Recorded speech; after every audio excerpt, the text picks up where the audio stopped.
It's been really good to thank you for your patience as we got all that online as well. As I entered in the very beginning, my name's Dante St. James. I'm a meta community trainer, digital advisor with the Australian Small Business Advisory Services Digital Solutions Program, and an entrepreneurship facilitator with Workforce Australia's self employment services in the Darwin region. Why am I in Darwin? Hey, why not? This time of the year, though, it gets so hot and so humid. There's times when I wish I could just take a little flight down south every day just to get a little bit of a little bit of relief because it certainly is not our most pleasant time of the year right now.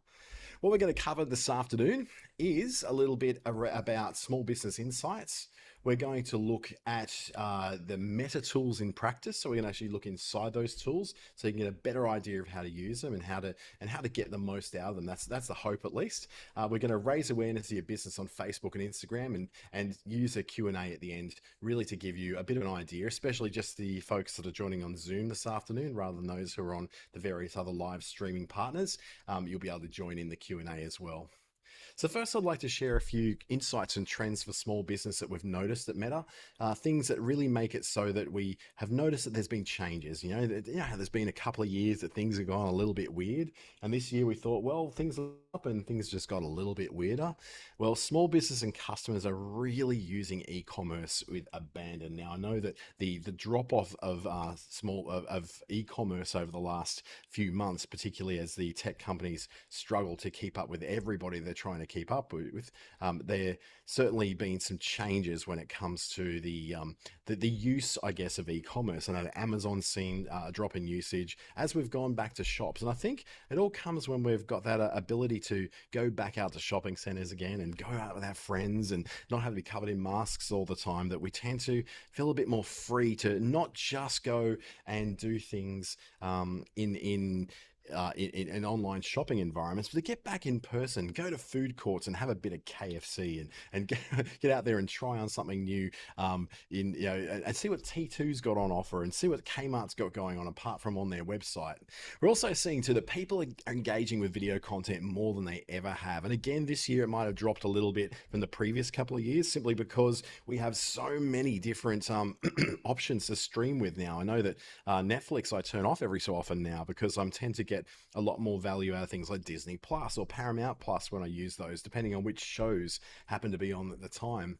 We're also going to look at how customers using business messaging to better engage with the customers they've got and to better engage with the businesses they want to get in touch with. We're always seeing these three key trends, and this kind of been consistent over the last 2 years as we've seen both e-commerce, messaging, and I guess the video content really take front and center when it comes to what we're doing. First, we're going to take a look at the e-commerce side of it. And e-commerce requires a little bit of a different way of looking at things when you think of how to do it online. Because in the Facebook and Instagram world, you can see e-commerce coming up with ability to be able to put a shop on Facebook and Instagram, to insert shop now links, which will go directly into your store, linking through to your Shopify site, your BigCommerce site, or various other platforms that you want to be part of. WooCommerce is another one that's in there. And if you do have those facilities, you would have noticed, I guess, that over in America right now that the Meta users are able to set up those shops and have people check out without ever having to leave Facebook or Instagram. We don't have that quite yet. Our banking laws don't quite match up with that kind of thing, and it would require that Meta became a financial institution here in Australia, which is a little harder here than what it is in America. So we're sort of holding off on that for now. But it does allow us to do things like swipe up messages on stories and to be able to insert shoppable things into shoppable ads within areas right across Facebook, Instagram, and even Messenger, which is what you see on that last example there. What we have noticed though is that shopping habits have fundamentally changed. And if you're a small business selling products rather than services, this may be very, very useful for you to know. Once upon a time, going shopping was an event. It was something that we did as a matter of routine. I remember we used to go Thursday night, late night shopping to the local Westfield. Back then it was called Miranda Fair in Sydney. And we go and have something, a takeaway dinner for the four of us. And then we go into Franklin's No Frills supermarket or the Woolworths, or we go to the Woolworths Woolworths Family Centre, and which was what Big W used to be called, and it was always it was a bit of an event to go shopping. We even had to get a little bit dressed up, not in suits and ties, but we certainly dressed our best because that's where we're going to run into a lot of people who we normally wouldn't run into in everyday life who may know us.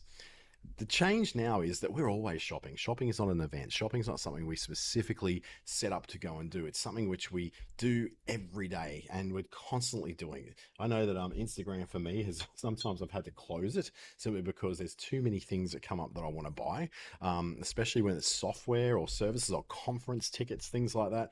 Always something coming up that's really, really very it's look, I find it very delightful, the shopping experience, to be honest, because it's something which comes up that's very relevant to me. There's not a lot of things I'm going to ever see which are not related to what my tastes are. But all this choice, all these options, all these abilities to choose whoever you want to shop with, however you want to shop with, has created a bit of a paralysis of analysis, where it paralyzed the amount of choices we've got.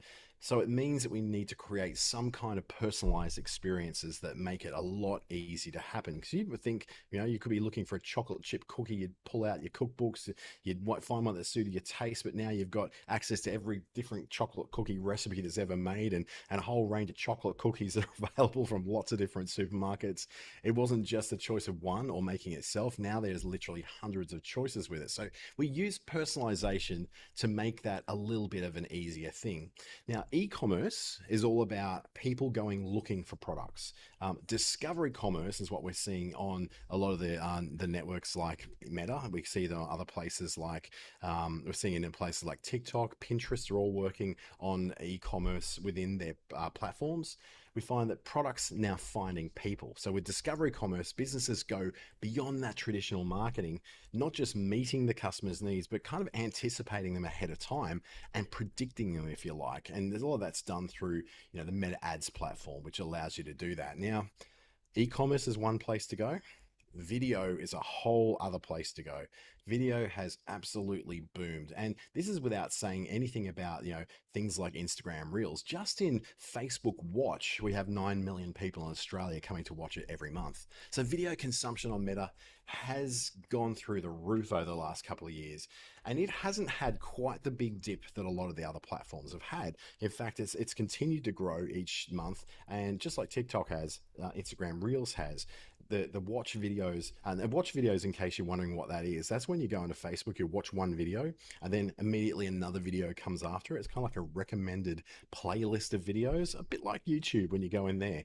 Well, we have that experience called Facebook Watch, and it's definitely come of age. It's a big brand building channel now, not just a place where you just entertain yourself for a couple of minutes. It's something which we tend to spend a lot of time in.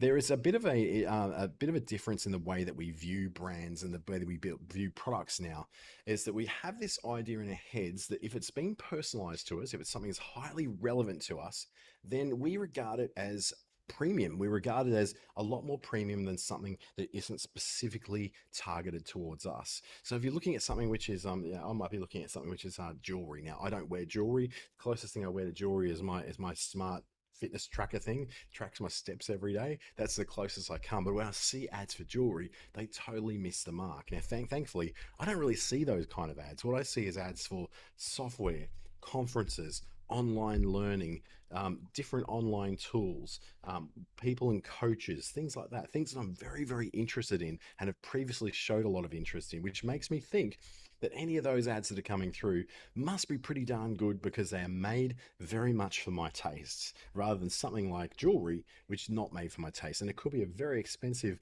jewelry collection, but to me, it doesn't feel premium because it's not really relevant to who I am and what I do. Personalized equals medium, and relevance, which is how you make things personalized on all social media channels, is really the number one most important reason why consumers decide to watch a video at all. So if you're putting a video out there, bear that in mind, that when it comes to being something which is relevant to the people you're trying to reach, that video really has to speak to them. It really has to be something they're interested in. Just doing a product launch, just doing a something which is you think is really cool for you to promote isn't quite enough these days. Only the most extraordinary things stand out unless you're doing them as ads, and then they seem to come through on people's feeds. Relevance is also the number one attribute for video to be considered premium as well. I've got a whole bunch of references down there across different markets in the world, anyone from, from the UK and US through to France, India, Germany, Canada, Britain, and Australia. So there's lots of different places where that's really being dragged in from.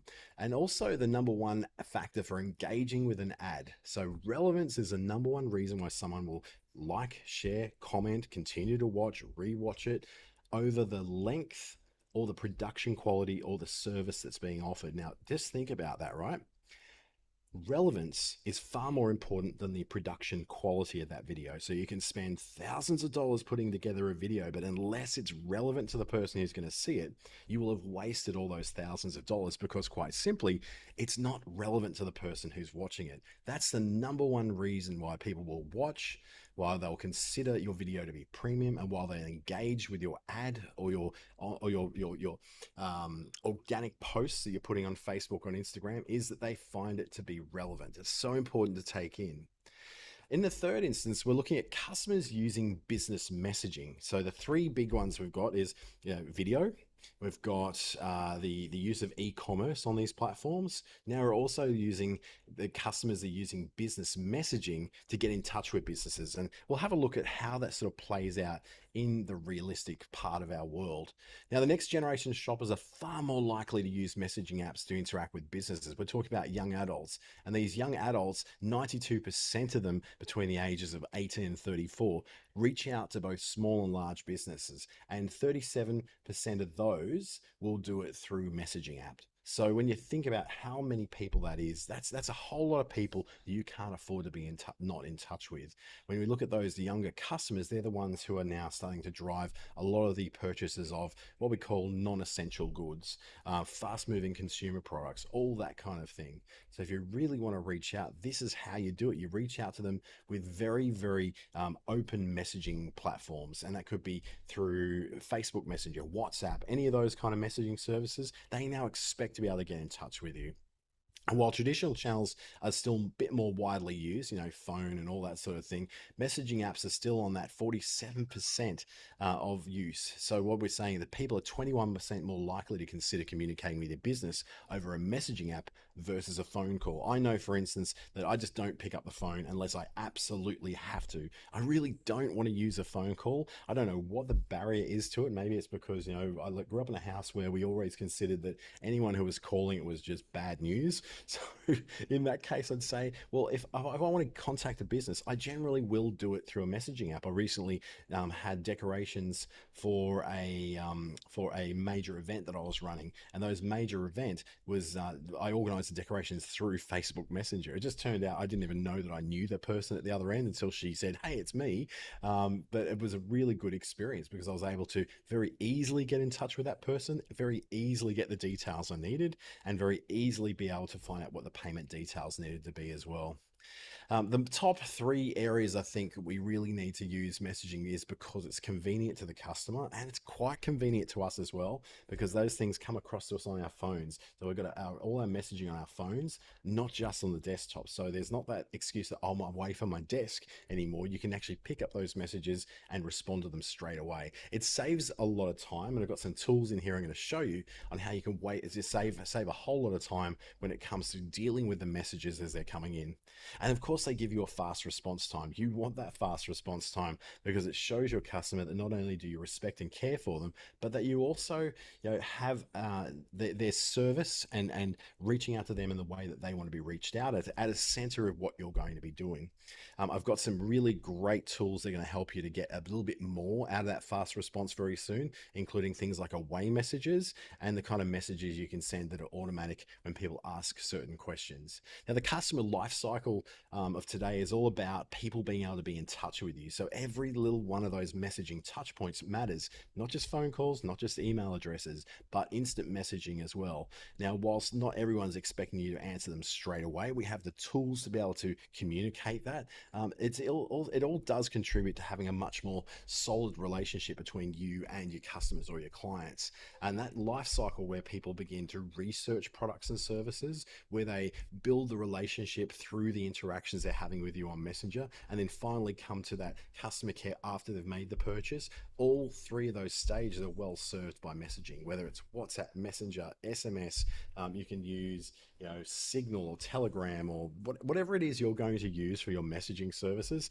Make sure you have at least something. Even Google Business Profiles these days have a really good messaging service that works in with your Google Business Profile app on your phone. So using those tools helps you to be much more relevant and much more reachable by your customers. Now, a lot of people go, well, I don't want people calling me up all day and all night and messaging me all day and all night. I want to be able to sort of draw a line between work and home, and you can do that. There are availability hours that I'm going to show you very shortly that will help to make that a little bit more of a delineation between all your work and all your home. We've found that over 6 in 10 of those who message with businesses, they do so at every single phase of those journeys. So we're talking about the research phase. 74% of people have contacted businesses or product or service research through chat channels. 63% have contacted businesses for purchase inquiries when they're just about to make that purchase, or they want to know how they can make that purchase. And then the customer care side of it jumps up to 73% again, because not all of us have, age 3 hours to be sitting on the phone. I know some of the wait times I've seen to get through to airlines lately have just been phenomenal. If you can reach someone by a chat message, it will be so much more efficient than if you have to wait 3 hours in a queue on a phone to a call center, when it's just, and then you get cut off just before you get answered as well. Consumers pretty much feel that messaging apps, they offer a much more convenient and efficient way to communicate with businesses, and that's certainly been the case with me. I've definitely found that more and more and more I keep being in touch with people because I want to I want to be able to make sure that everything I've written down is there and sitting in their inbox. Whether or not they can answer straight away, I know that I've explained myself more clearly in words than getting all muddled up with my words on a phone, especially after 45 to 50 minutes sitting in a queue and getting angry. I'm not going to be angry over an instant message. I might be very, very angry over a long phone call wait, though. The new generation, the 18 to 24 and up to 33, shoppers are very much expecting to communicate by these messaging channels, and a lack of awareness that these channels really can be used is probably one of the biggest challenges for businesses to take up these different tools. I know that there's a thought that you don't want to be I don't like social media, I don't want to be so social media, but your clients generally are on there, and your customers are generally finding you, comparing shopping you, and all sorts of things on messaging and social media channels as well. So let's have a look at how some of these things will work in practice. So we'll start off with, first of all, engaging with your customers through Messenger. So how do you do that? We're going to look at helping you to build your video strategy on Reels, which is going to be a bit of fun to look at how the Reels are working, and then staying resilient with your business suite. And I think the business suite is an important tool that people don't really use to their full ability. Now, when you engage with customers through conversation on Messenger, you're engaging with people at the point of purchase, at the point of research, at the point of customer service as well. And the important thing here is that you can personalize your responses. You don't have to be a robot. I know the robot thing is one of the things we hate the most about when we're dealing on chat channels. So you can learn a bit more about your customers through these as well. So let's say it's an example of who our customers may be. We've got Catherine Chen here. What we can learn about her is that she loves indoor plants and wants to know if we deliver. So yeah, we do deliver plants within 20 miles of the store. We've just learned now through her saying wonderful that she lives probably within 20 miles of the store. So we know that she's probably a customer that we will deal with at some point. It also allows us to be responsive. So we're not just learning about people as we're going, we're giving them some greetings, and greetings can provide a really friendly welcome to people who are now connecting with you through Messenger and informing those people on how to interact with your business before they actually send their first message for you. That's a pretty cool thing. We're not just saying just messages, we're saying, oh, this is how you message us. Now, some people may message your business expecting to get answers to questions you might not be able to address via messaging. And if you respond to about 90% of those messages within 15 minutes, you'll earn a very responsive to messages badge on your business page. And you've probably seen that on a few business pages. So you want to get that badge because it tells people that you do care enough about your customers to ensure that they are able to come to you via these channels and potentially get their problems solved. That responsive to messages badge is really like a signal that's being sent out to the customer that you are not just alive and well, but you're very responsive, and that's what you want to ultimately have. Now, please bear in mind, I've just got a massive cracking thunderstorm about to come in over here. So hopefully nothing goes dead in terms of internet connection and lights, and we stay on and happily broadcasting. It's one of the offsites to trying to do this in the afternoon on a wet season in Darwin.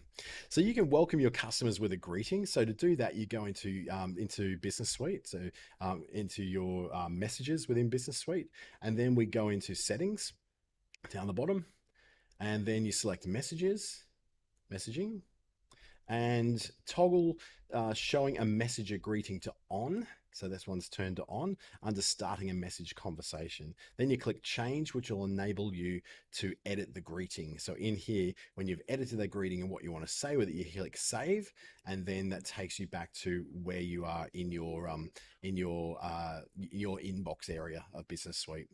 Now, you can also respond instantly with what we call saved replies. This is your ability to be able to send back things that, things that you type in over and over and over again, the same questions that people ask quite a lot. You can have a bunch of these saved replies in a bit of a bucket of different saved replies and use them to very easily do that. So to set up a save replies on your page, go to your inbox and click the insert saved reply icon. This shows you replies you currently have saved, and also gives you the option to create a new one. So if you create a new save reply, you can also then personalize it. So you can add in, not just things like, what the reply is going to be, but also things like the first name of the recipient. So you can have them as automatically replying with the first name of the person you're talking to, and also a photo of yourself. So you can say, you're not just saying here, I'm Dave from customer support. You go, hey, here I am. I'm actually Dave from customer support.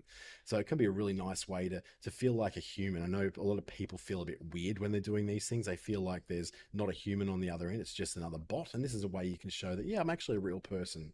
Now, if you create that new save reply, personalize it, add the first name, the recipient, the photo. And when you receive a message, those saved replies, so it's about to create one here. Here's an example, right? Hello, first name of recipient. Our indoor plants are perfect for your sweet home. We can have a photo of ourselves, or maybe you might want to say, here's a photo of a product you might be interested in. So the ability to put in some personalization tools as well as having a photo of a product in there makes it a much more immersive experience and a lot more interesting as well, because you've got not just theory about what your product is, but you've actually got a picture of it. And it's really handy for sharing things like directions, for sharing a picture of the front of your store so people can see it when they're coming to, all sorts of things you can use for photos in those particular save replies. So once you've got that save reply put together, you've added your personalization, your photo, your words, then click save. You've got about 1,000 characters you can use in each of those save replies. So you can do fairly long ones, not just stupid ones though. And this is kind of what it looks like when you've got your save replies. There's one there, but if you had more, you'd have then a list of them running down in that white area there. So it gives you a whole lot of options. And here's kind of what it looks like too on the mobile phone. So it's also something you can do on the mobile. You don't have to just do it in the desktop arena either. Setting expectations about how responsive you can be for your clients is obviously going to be something which is important so that you can stop people from getting angry when they don't see their things answered straight away. All of us need sleep. All of us need a rest.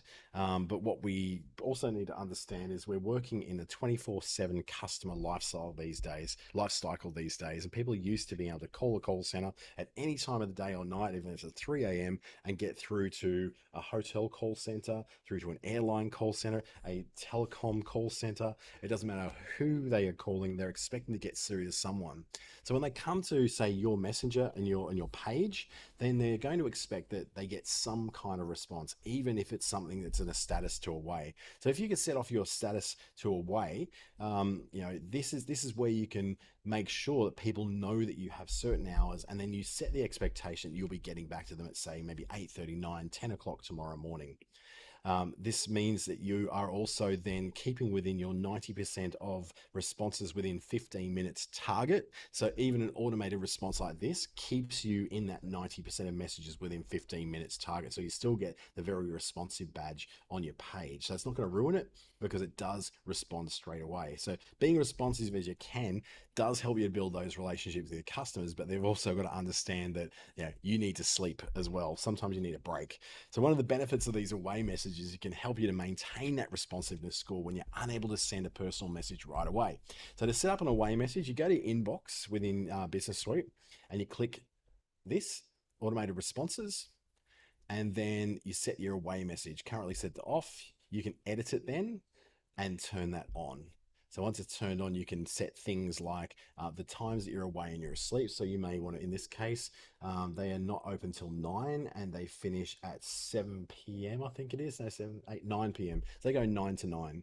So they're open up for a certain amount of days. You can sort of select which particular days you might want to go, I'm not open on Saturdays or Sundays. So you completely black those out. So every time there's this red area, that means that they're going to receive that away message. And then they're going to be knowing that, oh yeah, I can't talk to them right now. I'll need to come back at another time. And then just customize whatever that away message is. You can be as long or as short as you want. I'd be short with it, but set an expectation and say, hey, we'll come back to you after 9 o'clock tomorrow morning. That's that timings you can set. And then once you've got it, then you go save and you're able to then have a live away message running. Now, some of the best practices when it comes to using your away messages and your greetings is you write a welcome greeting. It's always a nice place to enter, and it means that people feel like there's a place where they can approach you easily and simply and not sort of go scratching around looking for a place to go and talk to you. You can also set your expectations with those instant replies so that people can find out when it is you're available, when you're not available, and when they might expect to hear from you in the next day. And those away messages are great for if you can't be there, and remembering that they'll keep your response rate nice and high, because any response, whether it's a bot response or whether it's you live responding, will be counted as a response. And I'd say too, in the best practice, write the way you speak. Don't suddenly become super, ridiculously, weirdly formal when you're talking to people that you normally wouldn't talk that way. It just becomes really weird for the people who are talking with you, and it just becomes really strange for the people who are used to hearing you be a certain way. Just going to quickly change our microphone because we've got some stuff coming up that I need to actually play through the computer and he's out just soon. So I want to make sure I get that right for you. So yeah, definitely be yourself. Being yourself means that you're able to, set an expectation of how you are to deal with, so people can get to know who you are rather than getting to know some sort of auto bot that's just running very fake. And I don't think any of us really like the fake thing, do we? We want to be respected and served friendly, but we don't want something just jumping all over us with super bubbliness, kind of like if anyone's ever been to Disneyland, the experience, because everyone's so bubbly and everyone's so over friendly and over the top, you feel really weird. For me, it just gives me the ick. And I just want to go, oh, can't you be real people? Just realizing everybody is trying to be in a Disney movie. So now we're going to take a quick look at Reels, because they're hardly something you don't know about, because it's certainly the center of everything on Instagram these days. And they're certainly something which you equate with being like TikTok. But Reels are more than just people dancing. They're also people who are able to showcase their brand, showcase their message, showcase everything from social movements through to products and services as well. So let's take a look at Reels.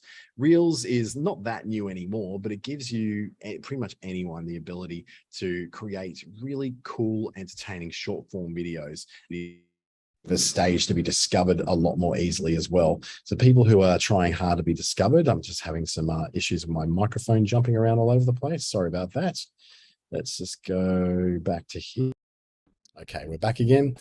So when we're trying to reach more people beyond just the people who are following us, this is what Reels is really, really good at. It's good at getting past people and sharing it with the very vibrant community that's on there. Look at him. Yeah, not fake. Alley-oop. Look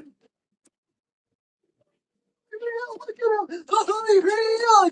So we're starting to see a lot of these stop motion and cutting between one thing and another, and it's a way for, I guess, for us to make much more engaging and attractive videos that have a lot of movement in them and engages people with the interests that they have through the form of entertainment. And this is where the whole idea of creator media splits from what we know as social networking. Social networking is you, your mum, your dad, your sisters, your friends that you went to high school with, coming together and chatting about things and being friends, people who you know, who you love, who you trust, as opposed to creator media, which is watching really entertaining stuff. So that's your TikToks, your Reels, your YouTubes are less about connecting with people you know, and more about watching really interesting stuff that you may want to learn from, you may want to be inspired by, or you just want to laugh along to because it's just, pretty funny. So Reels, think about it as less about you showing everybody who you are and what your product is, and being a lot more attracted towards what the benefits of that product are.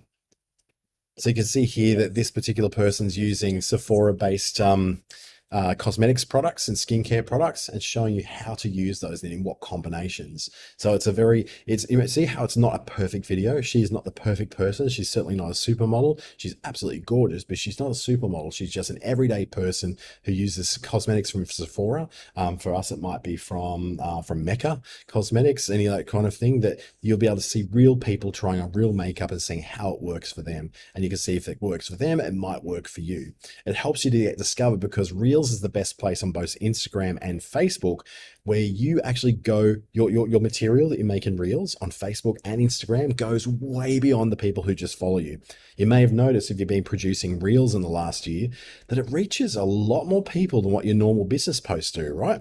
So that's because Reels are inherently much more entertaining. They're also, there's lots of people consuming them and not as many people making them. So it's not as busy as, say, the feed on Facebook or the feed on Instagram, where you may be following 6,000 different people and things just don't really get through to you, or your things don't really get through to other people. This is the way to break through that. And even if you got 10 to 20% more views on what you're trying to put out there because you use Reels, that 10 to 20% more is a really valuable 10 to 20%, because those are the people who don't necessarily know who your brand is, but they're very, very interested in what you're actually providing and what you're offering as part of your brand.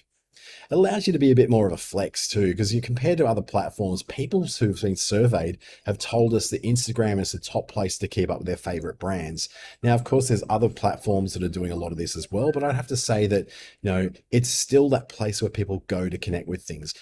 We always learned, we felt like businesses were kind of invading our space on Facebook, because Facebook was a place for friends, a place for family, a place for chatting, a place for connection, not so much a place to be flexing. But when it comes to Instagram, because of its very visual nature, because it was always about beautiful photos and great videos, then we've found that people are a lot more, not just forgiving, but they actually expect content from brands on there. They want to know what the different brands are going to produce for them. They want to know what different brands are going to, show them and bring into their lives to show that there's things that they can buy that make their life better. And this is where, you can show up a lot of personality by drawing yourself into the world of Reels and that world of discoverability that people have. And you also notice too that this is not, YouTube style video. This is not the 16 to 9 ratio. It's a 9 to 16. It's like the phone turned on its side. So you've got that ability to do full body length stuff. You've got the ability to be doing very high and low shots from the bottom, shots from like the top. You get that length of shot, and it's very, very dramatic when used the right way. So you can leverage that full mobile screen to tell your story, rather than just being another square with another square above you and another square below you, taking away the attention from what you're doing. When it lands on your reel, you own that screen. Even if it's just for half a second, you still own that screen and have the opportunity to be able to get a lot more out of it.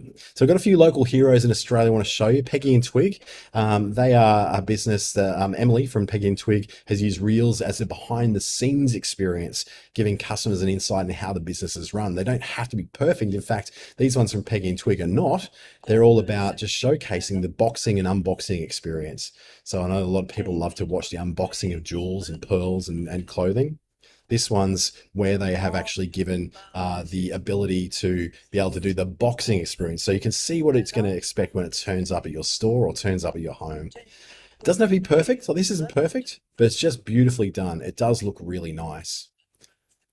And then another one here is Mobico Australia. So this is someone who works in wellness products, selling sustainable and biodegradable equipment for yoga and Pilates and body conditioning.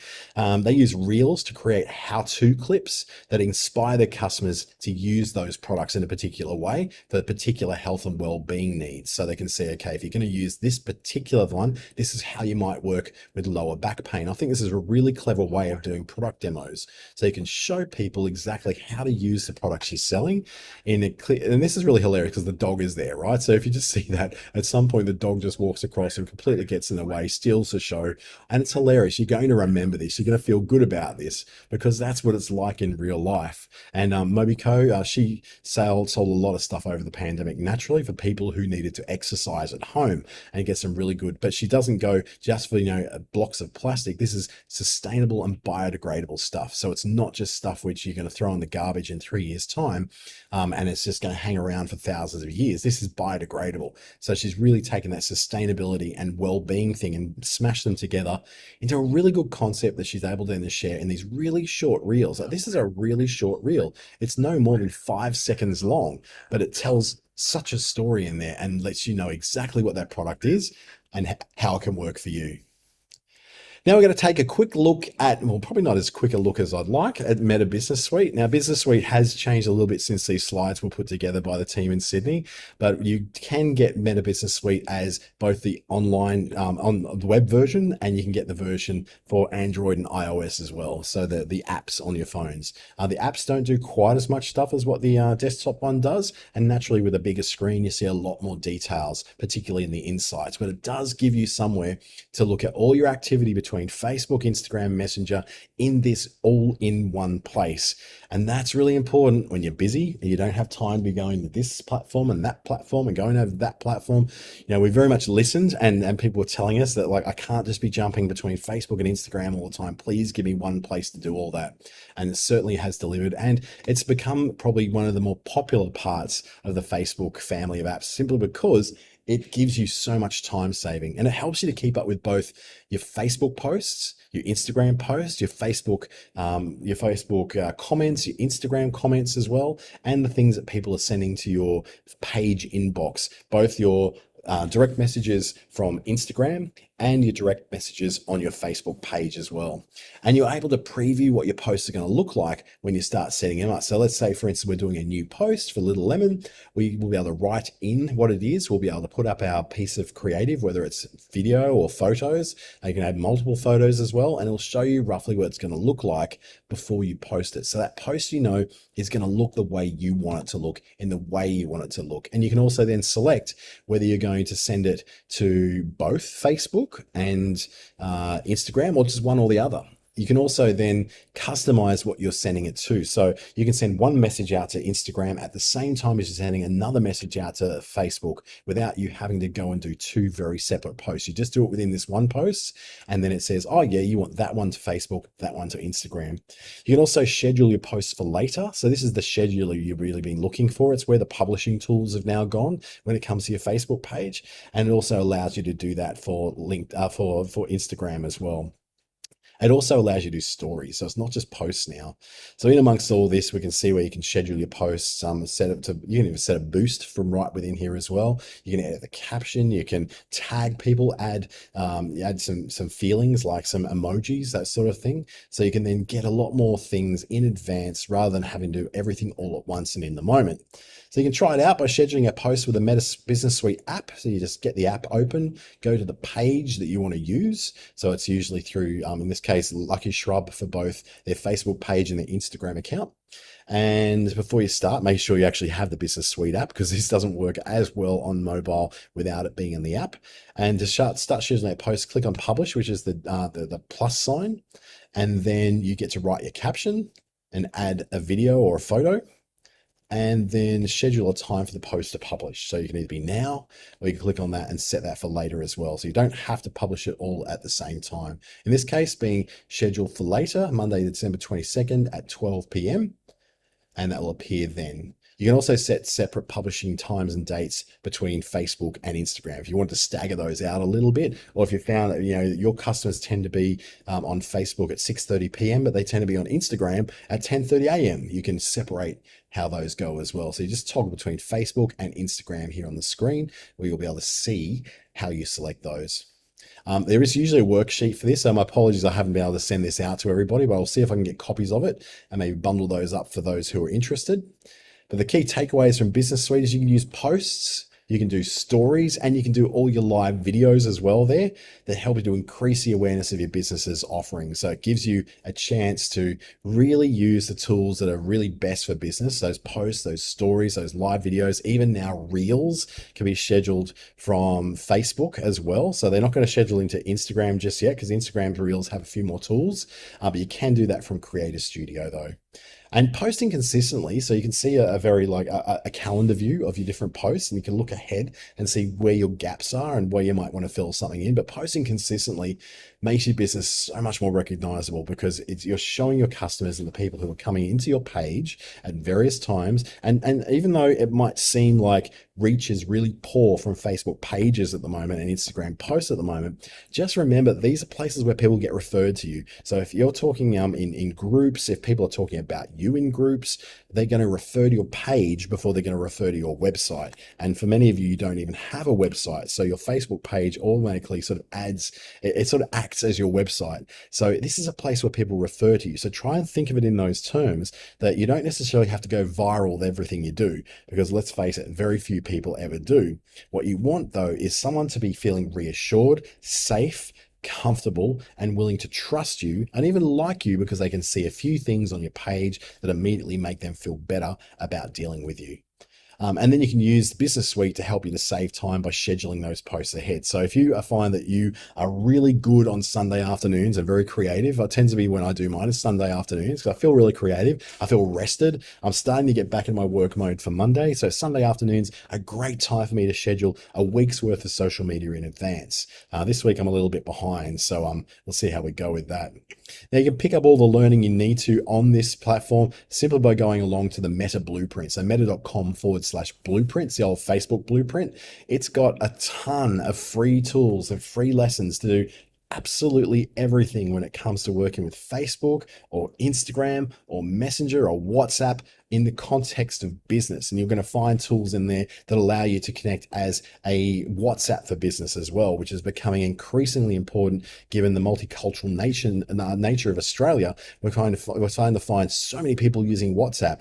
Half of the interactions I have every day now are on WhatsApp, not Facebook Messenger. So that's a sense of the growth of that particular product. So get involved in those things, learn more about it at the Meta Blueprint so you can find out more. You can also join a group where I'm one of the moderators on behalf of Meta Australia, which is called Meta Boost Australia. It's specifically made for small businesses in Australia and not-for-profits. So if you want to be able to sort of ask questions, get some help with things, get some advice when things go wrong, or just to kind of find out some of the ideas that people are using to grow their businesses, getting into the Meta Boost Australia group will certainly help you with that. I'm in there. I'll see the questions as they come up.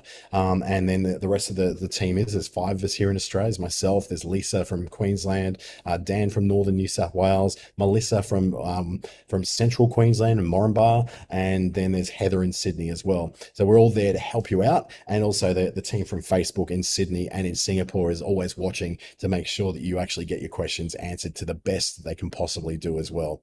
Not just for problems, also for ideas. Just pop in there, join that group. Of course, all those things are free. So thank you so much for, I guess, coming in and seeing what this particular webinar was all about. I'd like to open up now to our Zoom guests to ask any questions through the Q&A service. So I'm just going to quickly get myself in front of somewhere where I can see those questions coming in and see if there's a bunch of questions that's already been asked. It looks like everyone's been really quiet today. So if you are able to ask messages, please just drop it into the chat window or into, we've just got the chat window there. So please throw some questions if you have them.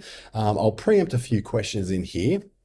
such as things like as how do you get more reach on your posts? And that's probably the one of the first questions I always get asked. How you get more reach on posts for Facebook and Instagram is you quite frankly have to be extraordinary or you have to boost.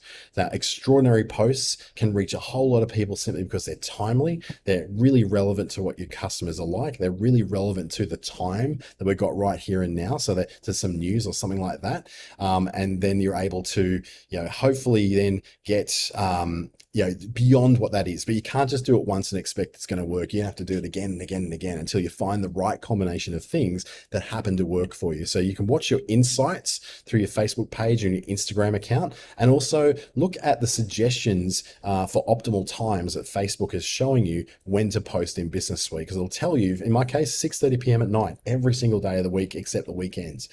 Excuse me, where it wants earlier mornings. So really, really interesting.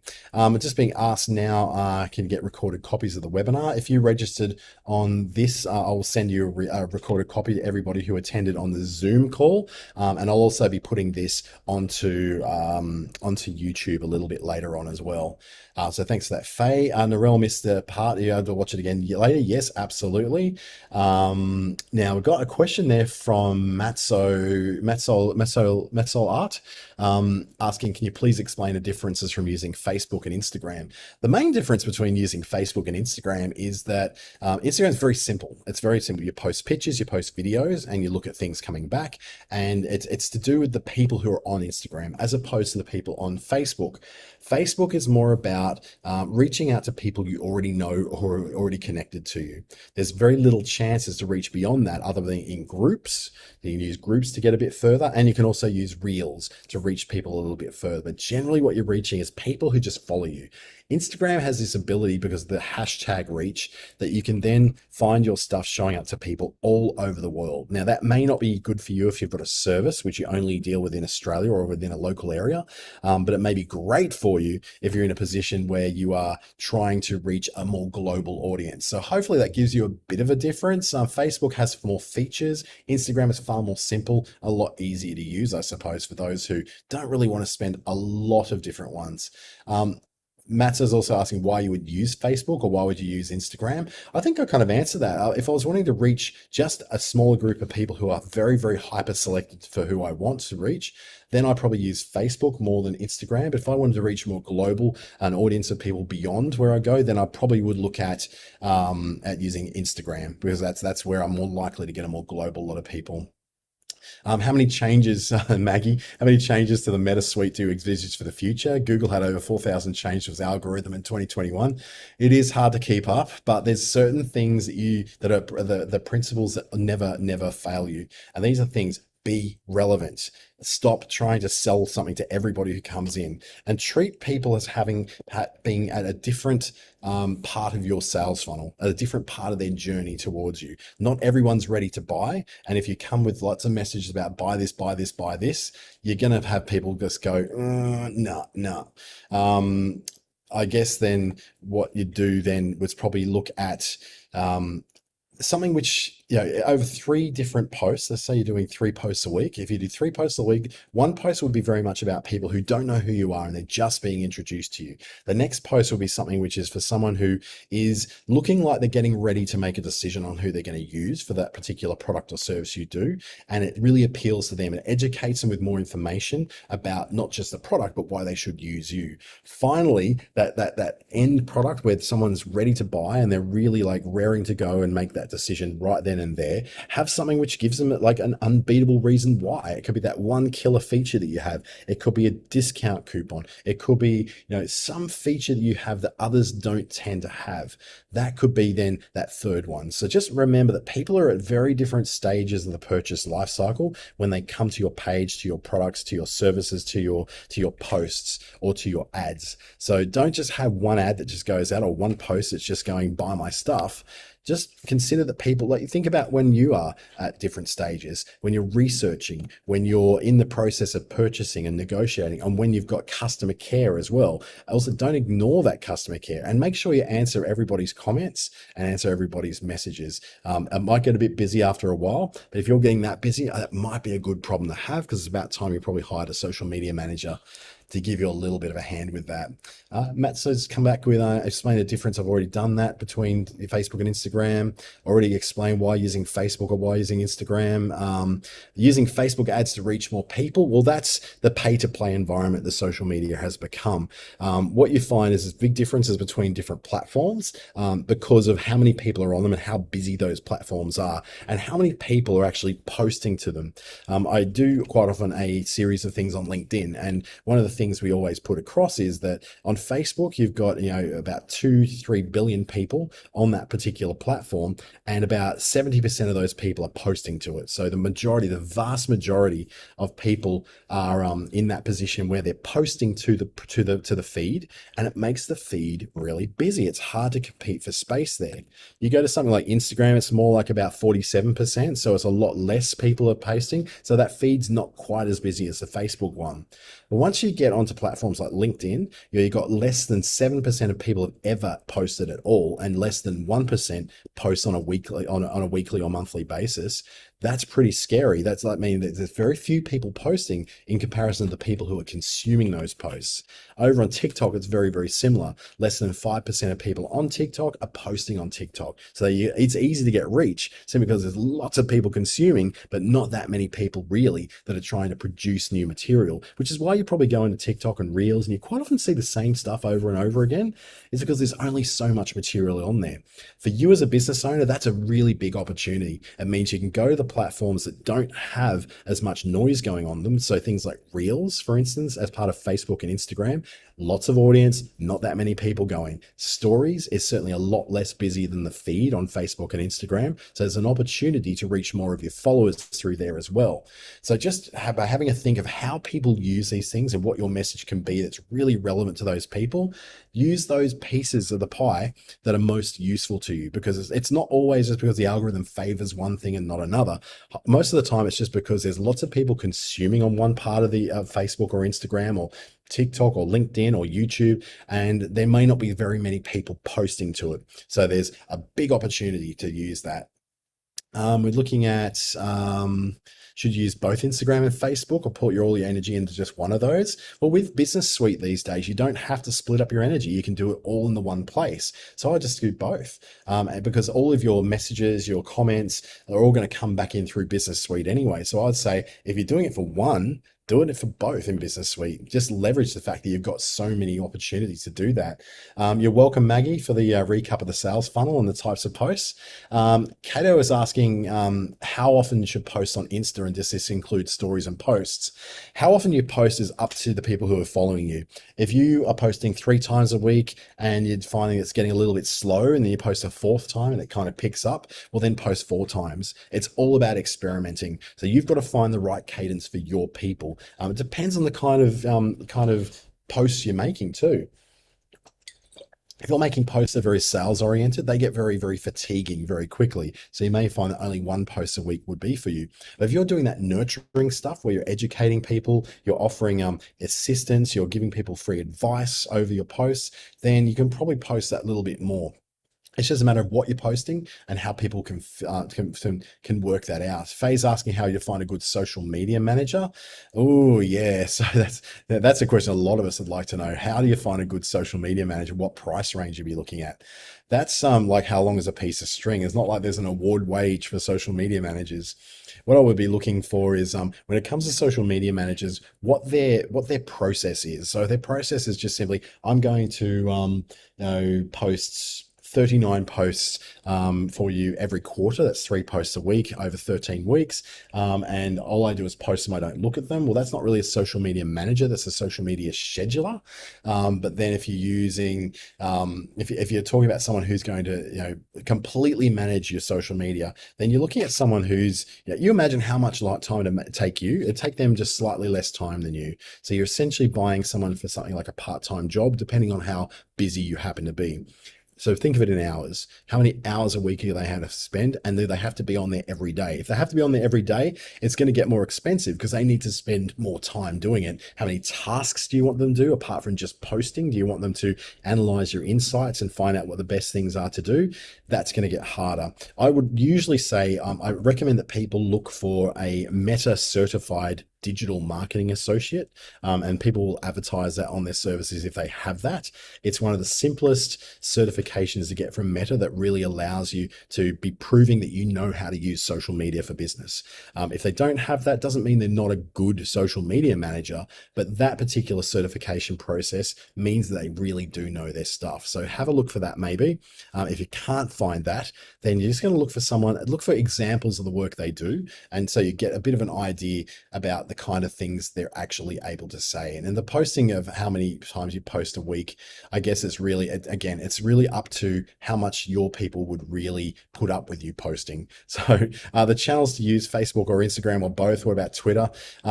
Look, I use everything. I'm on Facebook, Instagram, Twitter, YouTube, Medium, Mastodon, Be Real. I'm on YouTube. I think I already said that. Maybe TikTok. I'm on everything because I work in social media, so I need to be on everything. But you probably need to find the thing that where your people are going to be. If you're selling things that really don't appeal to people who are fast moving, young people who are into very entertaining posts, but you want people to be able to read more into what you are doing so they can learn more about the subtleties and the interactions that you have, then maybe like short format video is not your thing. Maybe something a little longer format. Are you selling to business owners? Then LinkedIn may be your place. But if you're selling to consumers, Instagram could be where you're going. What you've got to do is work out who's on those channels and just do a lot of research, reading about it, seeing who's on those channels, particularly within Australia. See how others who are doing what you do are performing on those channels.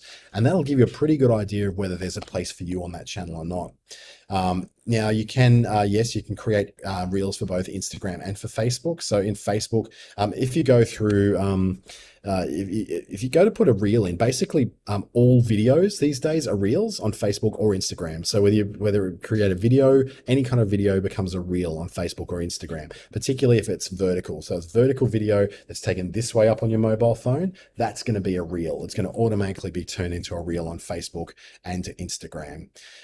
The best times to post in Australia for Instagram and Facebook, usually Facebook will tell you that it's going to be around about that sort of 6 to 7:30 p.m. at night. So the dinner time through to maybe the prime time TV time.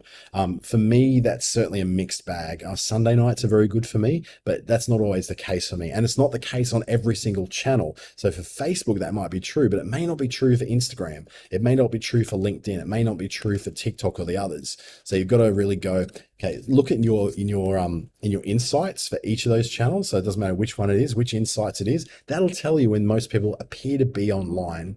And that certification you're doing is the one that's called the Digital Marketing Associate certification. If they're doing ads, then the professional professional media buyer or professional media planner are the ones that you probably want to see them have. So I got the media planner, not the buyer, which they're pretty much the same thing, but one's just more about calculating maths and the other one's more about planning for the campaigns and how to adjust them. A reel in Facebook is the same as a story. I've just never seen a reel in Facebook, just stories. If you've seen videos on Facebook, that's pretty much a vertical video. That's a reel on Facebook. So that's that. If you just load up a vertical video from your phone into Facebook, that will now be called a reel. Also, one little thing I'll add in there too, that's a new feature that's just come through in the last few weeks, is when you're on Instagram and you're posting a photo, you may have noticed now it's asking you if you want to add music to it. And one of those reasons is that once you add music, that becomes searchable by the song, but also it becomes a reel. So it's going to get that far broader reach than what you would have had if you were just posting a singular photo. You don't have to add any music to that photo. You can just leave the photo as it is if you prefer to. But adding music gives you a little bit extra, lets it go a little bit further. Even if it's only 10 to 20% more reach than what you're getting before, that's still a good result. That's 10 to 20% more people who are going to see your stuff. And that's ultimately what you're there for, is for people to see your stuff. Wow, that was a flurry of questions. So thank you so much to everyone on Zoom who's added those. We've still got a few minutes to go where you can add that in. Creator Studio on Facebook and Meta Business Suite.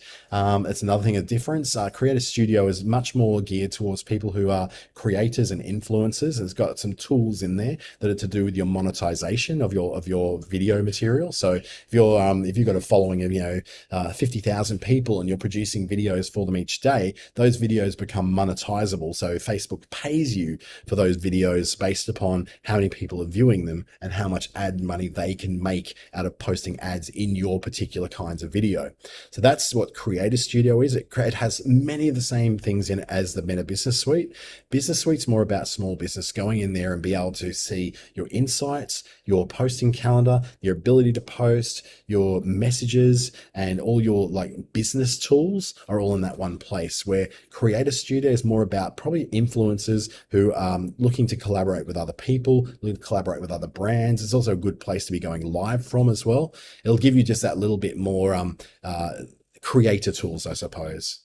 I've got someone just entering the waiting room now, so we're just about to finish this course. So thank you so much to all of you who did join this afternoon. This has been a fantastic opportunity to share some of the features and benefits that are there with Facebook and Instagram Messenger as well. The Business Suite link is business.facebook.com. So I'll just write that in there, business.facebook.com. Now, if you've already, if that comes up with you and doesn't give you those tools, it will give you the instructions of how to set them up. But in just about every case, if you've got a page, you're going to have Business Suite already there. So please enjoy that. Please pop into that group. That group was called Meta Boost AU.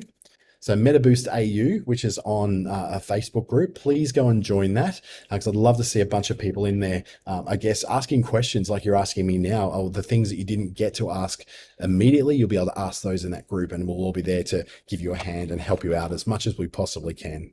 Have a great Entrepreneur Fest week, eFest week. There's so many more things coming up. Make sure you get along to the website where all that is. So it's, let me bring it up and I'll share the screen with you where it is. So you can get in through the aealliance.au/eFest. So I'll just copy that into the chat window so you can see where that is. If you click on the big graphic once you get in there, that big graphic's going to take you through to another page where you'll be able to see the whole lineup of everything that's happening over this week. So if we look at this, we can see that today we had a bunch of things on, and it ended with mine being the last one of the day. Tomorrow morning, 10 a.m. Australian Eastern Daylight Time, Business on a Budget, Bootstrapping in Business with Sharon Harvey, followed by Cheryl doing a thing about 50 business ideas you can start from home, and who doesn't want to work from home these days? And then going through to Selling a Service, Selling a Product from Alan Pomerang, and 3 p.m. Eastern Daylight Time, 3 ways to generate leads with digital marketing. They're working right now from Ben Futrell. All fantastic people with lots of knowledge. You're amazing. So go out there and do all those things, be able to see all those things, and make sure you don't miss a chance to learn for free from some of the best minds in Australia when it comes to starting up and growing your business. Thank you so much for your company this afternoon. If I can be of any assistance, please just look me up, Dante St. James. I'm a very, very easy person to find. I'll even just type my name in there so you can copy and paste it if you want. There's not many people with a tossy name like mine. So chances are if you find someone with that name, it's going to be me. Thank you. And I'll see you in the next video that we happen to get together.